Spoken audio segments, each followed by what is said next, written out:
if you're new first time or if you're just joining us online, we've been in this series called Breathing Room.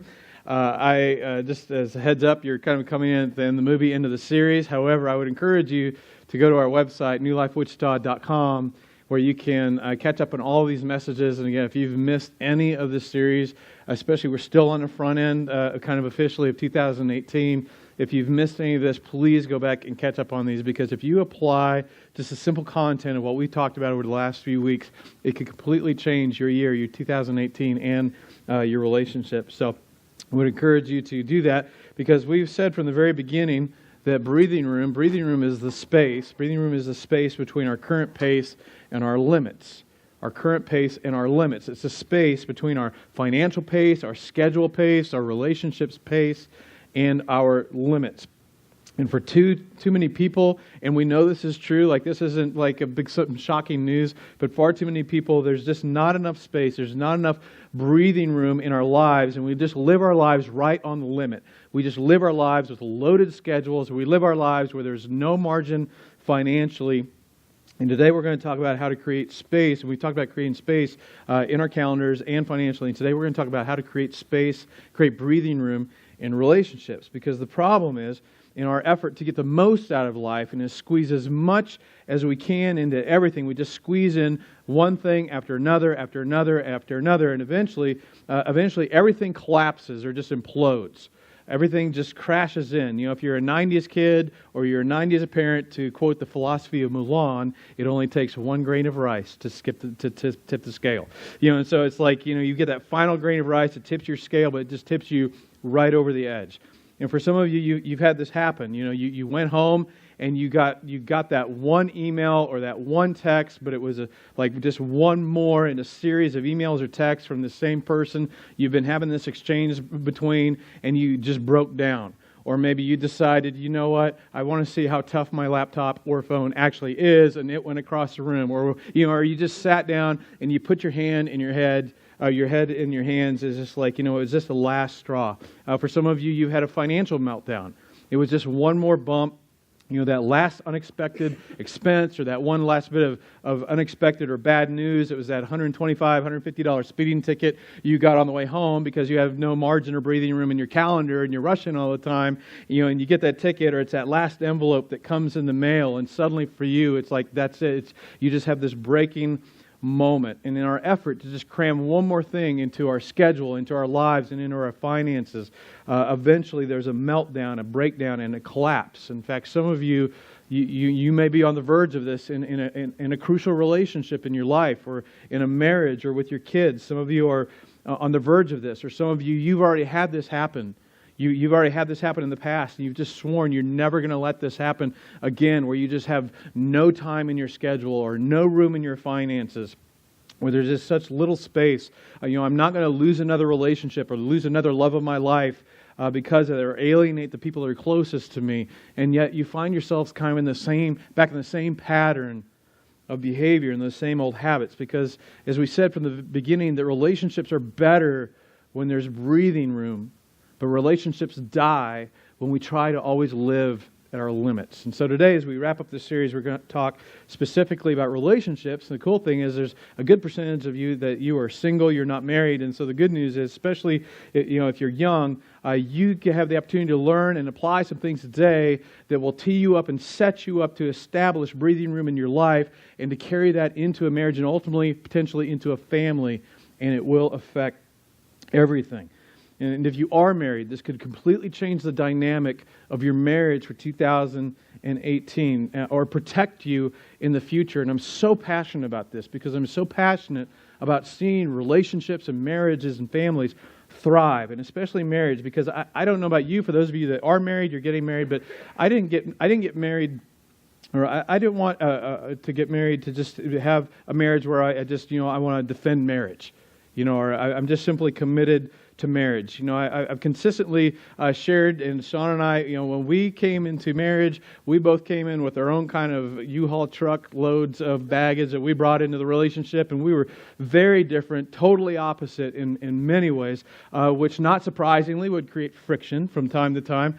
And if I'm being 100% authentic, and we've shared this publicly before, because we just feel like this is a truth for a lot of us, is there were times that not only did we not feel love towards one another, but we kind of hated each other. It's like you just learn to sleep with one eye open. And it's just, but here's the thing though, is we were not simply satisfied with just staying married. We were going to just stay committed to marriage. We just believed that wasn't enough. Because I don't know about you, for those of you who are married, but when I got married, I didn't marry marriage. I married Shauna. Shauna didn't marry marriage. She married me. When I said I do, I was saying I do to this intelligent, compassionate, hardworking, good-looking green-eyed blonde. And I just wanted to experience life with her and all that marriage had to offer, for better or for worse. And we didn't want our relationship to get to the point where we were just toughing it out, and we're just committed to staying married. And then especially to add on top of that, once we became parents. Because it's like, okay, now we have these children and we want to offer them more than that. Now, I do think people should be committed to staying married. But if that's all you've got, it's not a lot of fun. It's just like, what, we're committed. We're not enjoying it, but, we're committed. And we're in this. And again, there may be a place for that or even seasons for that. But neither of us wanted to operate from that mindset. I wanted her to be happy when she heard the garage door going up because I was coming home. She wanted me to enjoy coming home. I wanted her to enjoy me coming home. I wanted her to, we wanted to experience this, but I realized early on, because of my work schedule, I was going to have to make some decisions. It was getting the place where I would come home, and especially we started pretty early with kids. I would come home and she would be exhausted. And there was a part of me that started to feel like, this was my fault, not just because I helped procreate these children, but because, I was gone and she's tired and she's trying to carry this load and things were tough. And then, so there were times, especially early on in my career, where I would be at home, but I'd be thinking of work, or I'd be at work and I'd be thinking about home. And so finally, for me, this culminated to a point where I had to make some key decisions about my life. And so I'll tell you about that in a minute. But I'm going to talk a little bit about the tension that all of us face eventually at some point, because there's a tension that we face, and we have to make some decisions about it. Because when we hand our husband or our wife or our children, we hand them a responsibility that they're not equipped to carry or that they really shouldn't carry. It's like we're handing them a block, handing them a rock, or handing them a block. And it's like, honey, I got to go to work, but I'm going to have to, I'm going to be gone for a long time. I'm going to have to start working late. I'm going to have to start working long hours. I'm going to be traveling more than normal. And I just need you to like carry this responsibility that I know it belongs to me. But here's the things. I got something else to do, somewhere else to do. So I just need you to carry this for a while. And we all know that there's going to be times, there's going to be days, there's going to be weeks, and maybe even seasons where a short season where we have to say to our spouse or say to our kids, like, hey, I need you to carry this for a while. Kids, mom or dad has to be gone. I need to travel some more, whatever it is. I need to work a little bit harder. I need to work some longer hours. Mom or dad, I'm going to miss a weekend or two. I'm going to miss a ball game or two or whatever it is. And so we hand our kids or our spouse this load and we have them carry it. And the load represents the responsibility that we should carry. And what happens when we ask them to carry it? Well, they accept it. Because, I want to be a good husband, or I want to be a good wife, or, I want to be a good son or a good daughter. And so I understand that, you got to work hard and you got to make these things happen. And so I want to be a good son or daughter. I know that mommy and daddy, you work hard. And I'll miss you. And, I wish you were at the game, or I'll miss you because you won't be home at night or whatever it is. But you know what? I can carry the load. I can carry that. And so they carry the load. But the problem comes when we leave them with that rock, when we leave them with that block, and then they end up carrying it for longer than they should. And it's just like, time goes by, and it slowly starts to wear on them. And then suddenly you start to feel a tension in the relationship, or maybe there's conflict, or there's difficulty. But then it's like you're confused, like I don't understand where this is coming from. And so here's how you know when you've handed off a load onto somebody else. The first thing is when you're constantly repeating promises to do better. When you find yourself constantly repeating promises to do better. It's like, honey, I promise, I promise I'm going to do better. I know I've done it again. I know I came home late again. I know I overscheduled again. I overcommitted again. I'm late again. And, you prioritize somebody over them. You prioritize somebody else over them. Or daddy's going to do better. Mommy's going to do better. And you promise and you promise and you promise and nothing changes. And they keep carrying that load. And you know how we can make ourselves feel better? We can show up every once in a while and go, hey, honey, how's that block? How you doing? And I know you're carrying that thing. How you doing? Like, you got this, and you can do this, and I believe in you, and I really appreciate it. And here's some flowers, or here's a gift, here's whatever it is. And we cheer them off, and then we just go on back to whatever else it is that we were doing. The other way you've handed this off is if you're chronically absent from important events. If you find yourself just like, you miss another ball game, you miss another match, you miss another performance, you miss another recital, you miss another birthday. It's, honey, I'm sorry, I'm going to be gone. I'm going to be gone again. Honey, I'm sorry. I'm going to miss our anniversary. I'm going to miss it again. We're going to have to postpone our date night. And the third way is you keep pointing to the future to make up for the past.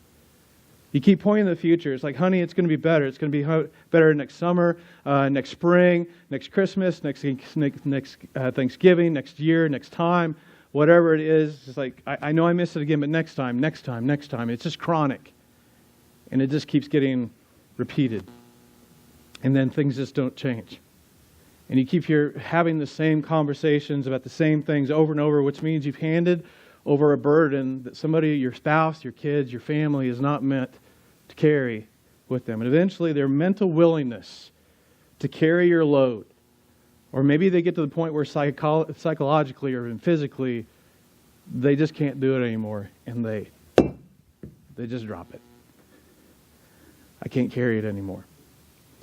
And when the rock drops in a marriage or a family, for men, see, our tendency is because we think in boxes, right? Our tendency is to look at the event.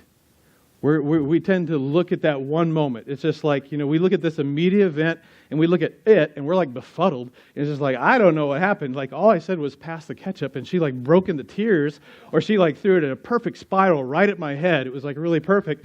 Or all I said was, over the phone was, honey, I think I'm going to be about 5 minutes late. She hung up the phone and I come home and she's not talking to me, or she left. She's not even there. Or I said to my daughter, honey, I probably won't be there to the end of the program, and now she's in the room with her door locked and headphones on, and she won't talk to me. It's like all I said was, all I did, and we focus in on that one moment. What we don't understand is it was the final step in a series of steps over a long period of time. And they just couldn't carry it one step further, and they dropped the rock. And when the rock drops, sometimes grades plummet. Intimacy evaporates. It's gone. So they can't carry it one more step. Sometimes you tell your spouse, honey, I got to be out one more night, or I'm going to be late again. And what you kind of thought you'd see in their eyes was disappointment, but what you think you're reading is that they're kind of glad, because it's just easier when you're not here. See, if you haven't been there, someday you might be there. And there's nothing worse than when the rock drops in a family. Because sometimes when it drops, there's irreparable damage. Sometimes it can signal the end of a relationship. Sometimes, even though some of the pieces can be put back together, it's just a little bit like Humpty Dumpty, and you can't get all the pieces back exactly as they were. Sometimes it takes seasons. Sometimes it takes years to bring about the trust that was lost in that season, when you ask someone to carry a load that you were meant to carry because you had something else to do and somewhere else to be, and you left it with them a little bit too long. And I understand why this happens to all of us, because the reason this happens is we love progress. We love progress at work or in the marketplace, the industry where you work in, or in the world that I work in, whatever it is. It's like we love progress. And here's the deal. When I go to work, I can measure progress. When you go to work, you can measure progress. When I come home, I can't measure progress. Like there's no progress. Like I'm just home. If I stay and I work for an extra 2 hours, like I can measure that. I can get stuff done. I can check stuff off my list. I can get that, a few more emails sent or replied to. I can get a few more texts and make a few more calls. I can get some things done and then, say to somebody, hey, I finished something. When I go home, I'm just home. It says like most of you, like I can't make any extra money at home. There are no awards banquets at home. I've never received a trophy at home or a nice, award or, there's no financial bonuses connected with being at home. You're just home, and I understand that. And I believe that the desire for progress and to move forward and to advance is a thumbprint of God in us because He's a creative God. He's a God about progress. But when our desire and our quest for progress and moving forward and moving upward in our career, that's not a bad thing. Or maybe it's even a side passion or a hobby, and we want to invest a lot of time in that because we want to get better at it, or we want to make a name for us, or whatever it is. Those are all good things, but when it begins to compete with the fundamental, with the essential things, when you begin to cheat what's most important for the purpose of something that's secondary, that's a problem. So with all of that as a backdrop and just knowing all of that, I had to make some decisions early on in my relationship about what I would do and what I wanted my marriage and what I wanted my family to look like. I wanted that for our sake as a couple, as a family, but also because I knew I was going to stand up in front of people just like you, and I'm going to say, hey, here's what Jesus says. Here's what the writers of the New Testament say about how we're to treat one another. Here's what it says about marriage. And I taught it, I believed it, and so early in marriage, I faced a brand new application of these teachings, of Jesus' teaching and Paul's teaching, for our purpose this morning. Paul writes this: submit to one another out of reverence for Christ. Submit to one another out of reverence for Christ. And this is the introduction to something that he's about to say to me as a husband. Submit to one another out of reverence for Christ. So submit simply means that I place myself under. That I'm going to put your desire, I'm going to take your desires and put those above my desires. So submit means, for me to my wife Shauna, submit means that whatever you desire and need, I'm going to do my absolute best to try and fulfill and meet what you desire and what you need. I've never been called as a man to submit myself to my career, even if my career is the local church. I've never been called as a man to submit my desire to create a name for myself. I've never been called as a man to submit my drive to make more money in my life or to build a big organization. But my Heavenly Father says I am to submit, but I'm to submit to a person. And then he goes right to the heart of the issue. He says, husbands, here's what it looks like to submit yourselves to one another, especially in submitting yourself to your wife. Husbands, love your wives just as Christ loved the church. And just in case we were unclear as to what that meant, and gave himself up for her. So husbands, how are you to love your wives? You're supposed to love them how? As Christ loved the church, not as you think she deserves to be loved. Husbands, love your wife as the greatest, most courageous man to ever walk this planet loved you. Loved people. Loved this world. Loved the community. Loved the church. Well, what does that look like? Well, it means that if you follow Christ's example, that you give yourself up for her. It means that you submit your ambition for her sake. It means that you submit your desire for progress or advancing your career and your income and making a name for yourself. All of those good things that God put on your heart to do, that you submit all of that for the sake of her. And so because I knew these things and I taught these things, I believed these things years ago, I knew I had to figure out a way to create breathing room in my marriage. At the time, I wouldn't have called it breathing room. I call it something else. But I needed to figure out how do I put Shauna ahead of my career, and which ultimately means you, the local church. How do I put my wife first? Now, for me, the good news is I didn't simply have to do this out of reverence for Christ. It wasn't like, I don't really like her, but I like Christ, so, for His sake, I'll do it. It wasn't that, I'm going to submit myself for His sake. And some of you may be in a marriage where at the moment you don't really like each other. And maybe initially what you do is you show that reverence purely out of reverence for Christ. But the good news, the awesome thing is by doing this, you can regain reverence for one another as you treat one another reverently. But fortunately, we hadn't gotten to this, so we weren't nearing collapse. Things just need a little tweaking. So I still love my wife, so it was a good thing. And it's like, I got to figure this thing out. So, but I'll tell you what the obstacle was. And this is something that we talked about the first week of this series. And this is the thing that wars against all of us, having breathing room with our time and our money and all of that, and that's fear. It's fear. For me, it was especially in first starting out in ministry, because everything, when you go into full-time ministry, everything is about people and their needs and what's going on in their life. And it was like, well, what if I don't do this other thing? What if I don't measure up? What will people think? People, how might they interpret that? It might come across that, if I don't show up and do this thing, that I'm lazy or that I'm antisocial or that I'm not bought in. And none of us want others to think that we're afraid. But what drives the breathing room right out of our lives many times is fear. And in my case, it was thinking about the people that I worked with. And it was about thinking about all the needs of people who mattered to me, people like you.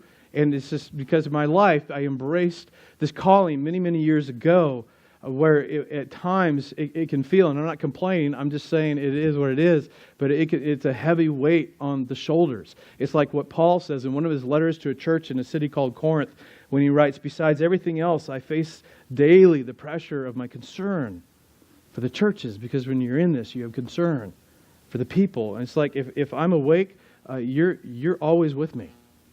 The people that aren't in this room, the people that are in this city, nearly 50% of the people in this city that would say no religious affiliation for me, and people that are just trying to figure out life and relationships and money and all of that, they are on my mind. And sometimes you kind of slip into my dreams, and I really wish you'd stay out because I'm thinking about you. It's just like wondering, what's going on in your life? How are you doing? How's that marriage? How are the kids? How's that singleness going? And those things. And it's like it's a daily concern for the mental, physical, relational, spiritual, financial health and well-being, your joy level, all of that, your transformational level, your personal growth in your pursuit of God and trying to get a grip and understand and have more of Him in your life. It's just always there. And so there was that fear, and still is. I live with it. Well, what if I don't put in 50 hours a week or 60 hours or 70 or plus hours? There's always more that can be done. There's always more conversations to be had or people to meet with.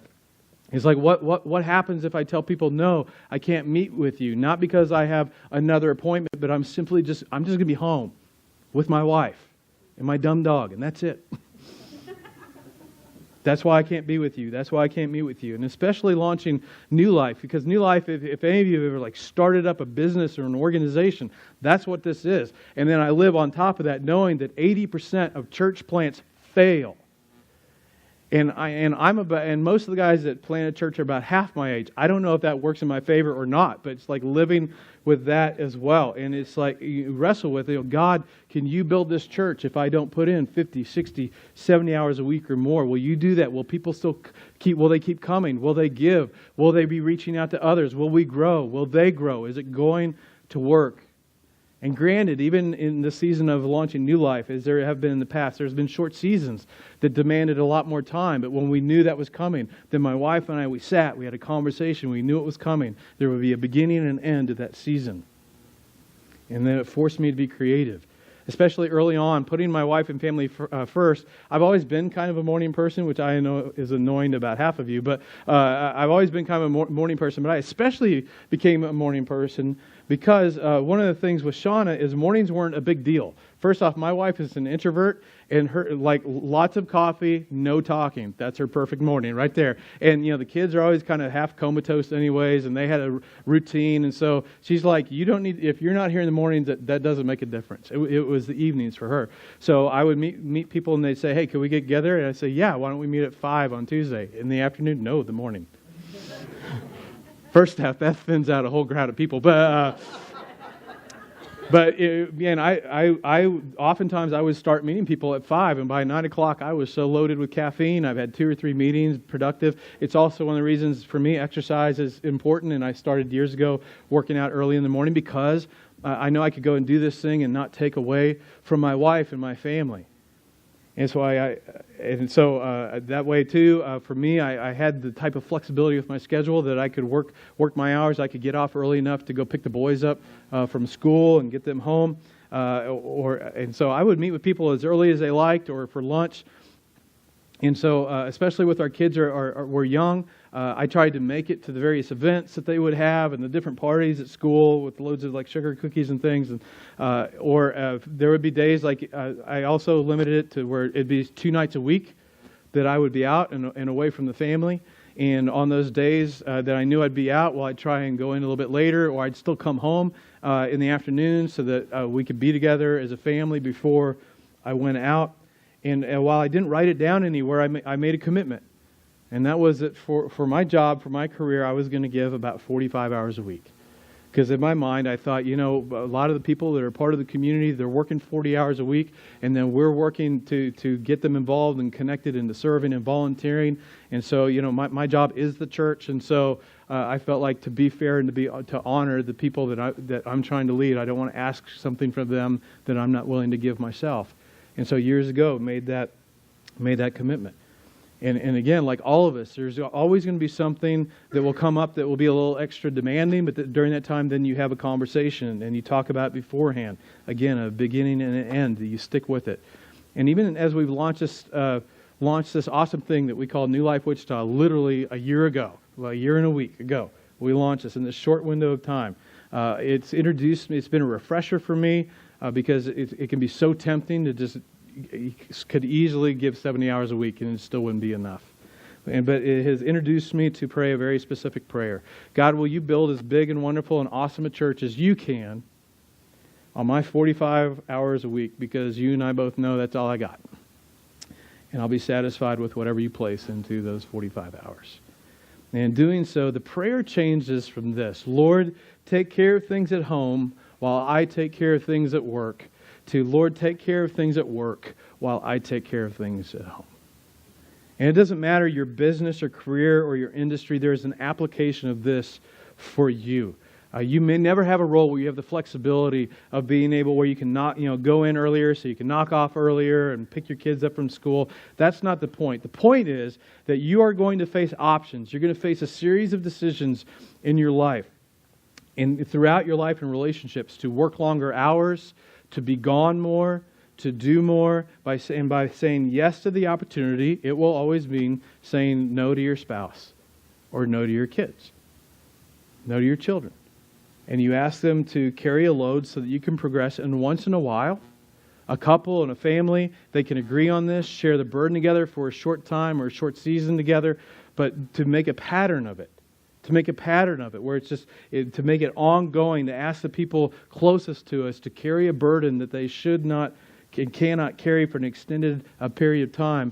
Well, it will ultimately lead to hurting the relationship. And it becomes, do you think God, that He could possibly take care of things at work? God, are you able to do that? God who created the economy, God who created mankind, God omniscient, who knows everything past, present, and future, God who knows your name. Do you think, God, you could handle things at work while I handle things at home? And the answer is, of course He can, because you know what? Here's the truth. Here's the truth about me. I really only have 2 unique roles in my life. For my whole life, no matter how long I live, I have 2 unique roles. The one is first husband to Shauna, and the second is father to my kids. That's it. Anything else, anyone else can and eventually will do. Somebody else eventually will lead this community, either because I'm dead or because it's time for me to pass the baton on to a younger and far more gifted leader, and he'll do better. There'll be somebody else that leads this. My only 2 unique roles at this stage of my life is first husband to Shauna, and hopefully only. She can get another, but I will be the only first. Father to my kids, and I will always be their father. So why in the world would I trade what is unique for something someone else can and will eventually do? See, I've seen enough marriages look like this, and they get cluttered enough in their relationships and in the relationships between fathers and sons and fathers and daughters. And it just looks like this, and I've just talked to too many men especially who are trying to rebuild and they're trying to put things back together. And for far too many, it's too late. Or I've talked to individuals that are working or struggling to repair damage or to rebuild bridges because they let so much time pass as they focus doing and being something else, and they're trying to rebridge this gap. Because remember, as we said, you only get to do your teens once. You only get to do your 20s once. You only get to do your 30s and your 40s and your 50s one time, which means your kids only get to be toddlers once. It means they only get to play the first year of that sport one time. There's only one first recital and one last recital. There's one first basketball game, there's one last basketball game. There's only one last performance, and then it's gone, and you do not get to redo any of that. So why in the world would you trade what you have that is unique for something someone else can and eventually will do? Years ago, I thought, there's no way in the world I want to miss this. I don't care what we live in. I don't care what I have to drive. And I drove some hoopties that my kids, could you drop us off 10 blocks away from school? We don't want to see anybody see us in this vehicle. And even though I care deeply, deeply, as I still do for people and life transformation and seeing the church grow, it was like, you know what? There's no way I'm going to miss out on this. So here's what I would say to you. Don't trade what's unique for you for something somebody else will do. Because that's a bad trade. That's a bad trade. And if you make that trade, and I could promise this, you're going to look back and you're going to want to relive it. You're going to want to go back and do it differently. And as I said, I've said in this series, I've made a lot of mistakes as a husband and as a dad. I can't believe Shauna put up with me for 1 year, let alone almost 30. But one thing that I did well was this. I was pretty strict. I was very strict about the number of hours that I would work. I made being home in the evenings a priority. Even when I got home from demanding days, I might take a little extra time, 5-10 minutes on the drive. There were a few times I parked around before I went home, and I just prayed, God, help me to be the husband and dad that I need to be, because it's been a long or maybe a hard day. And then I would go home and get into the house, and I would go and I would kiss my introvert wife, maybe pat her on the butt, and then I would say, honey, why don't you go back in the back and you can read or do whatever you want. I got the kids. I planned time alone with my wife regularly every month. I planned months in advance trips for our family. They were usually camping because, single pastor salary, Disney World was not in the cards for us, which is okay. I've been there. It's that's a horrible mistake. It's just but camping is tent camping is a family. I would plan these things, and to this day, I've got a trip for Sean and I planned for 14 months from now. Already. And it doesn't mean that I'm all that great. I'm just saying here's what it looks like. Here's an example of what it looks like to love your wife as Christ loved the church and to lay your life down for her and to make her and your family a priority. Because here's the thing, even with all of that, there were seasons that I look back and I say, you know what? There were times that I compromised and I cheated my family when I should have cheated my career. And I can promise you're going to want to redo that, but you can't. So the only way to avoid or minimize regret and to have the kind of relationships that you truly want is to create breathing room. Because relationships thrive when there's space between your current pace and performance and your limits. And I don't want you to look back and wonder what God might have done if you would have trusted Him. To look back and wonder what God might have done if I had not allowed fear or maybe even greed, if I'm honest, to drive me. I wonder what would have happened if I'd taken seriously what Jesus said when He said, don't worry about tomorrow. Don't worry about the food you're going to eat, the clothes you're going to wear. Your Heavenly Father who loves you, He knows what you need even before you ask. What would it look like to not worry about tomorrow for you? And to do what God has called you to do while you trust Him to do what He's promised to do. What would that look like? To do what you should do at home and pray that He will fill in the gaps at work instead of you trying to do what you feel like you need to do at work and hope that He will fill in the gaps at home.